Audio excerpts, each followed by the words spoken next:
Jonathan Rodrigue est cofondateur et PDG de Still Good.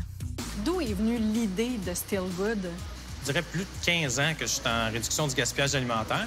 OK. Puis je me suis rendu compte qu'il n'y avait pas vraiment de solution pour les sous-produits alimentaires. Par exemple, on produit de la bière, on utilise du grain, ça génère des drèches. On fait du jus, puis ça produit de la pulpe.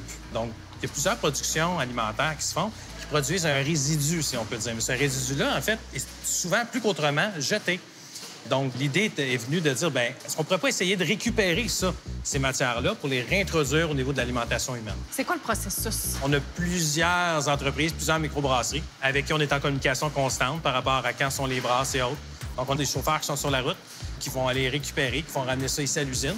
Vous arriviez d'Aricana, je pense, c'est ça? Oui. Bon, mais ça, c'est celle-là, là. Parce que là, il faut comprendre que nous, on n'a pas beaucoup de temps, là. Ça, c'est celui que j'ai vu. Oui, c'est celui que tu as vu tantôt. Exactement. Oui, oui.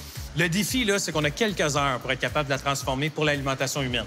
On parle d'un processus qui va durer entre 12 à 24 heures pour être capable de transformer la drèche à la farine. C'est envoyé dans un de nos équipements qui, lui, va préparer la drèche pour s'en aller au niveau de la déshydratation. OK. Parce que sinon, ça s'en allait où, les drèches?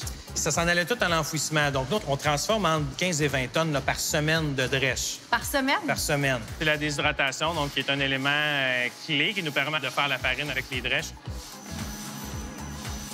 Parce que ce que je comprends, c'est que c'est complètement fou d'envoyer la drèche à l'enfouissement, vu toutes ses qualités. C'est un aliment qui a des qualités nutritives exceptionnelles. On est haut en fibres, on est haut en protéines, on est intéressant au niveau des minéraux. Ça n'a aucun sens que cet ingrédient-là s'en aille à l'enfouissement.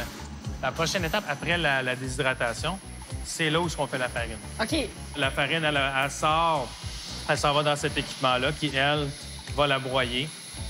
On a de la farine qui va sortir.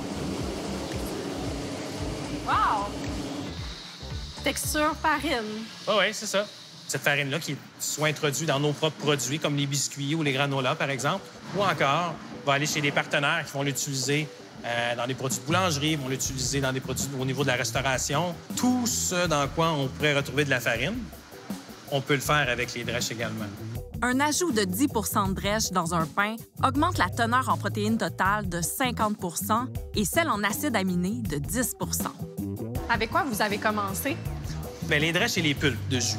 Ça, c'est la pulpe de carotte, en fait, là, qu'on récupère. On s'est dit, bon, on va faire des biscuits, puis les gens vont vouloir découvrir qu'est-ce qu'on est capable de faire avec ces ingrédients-là. On produit les biscuits pour c'est beaucoup pour les milieux scolaires, en fait.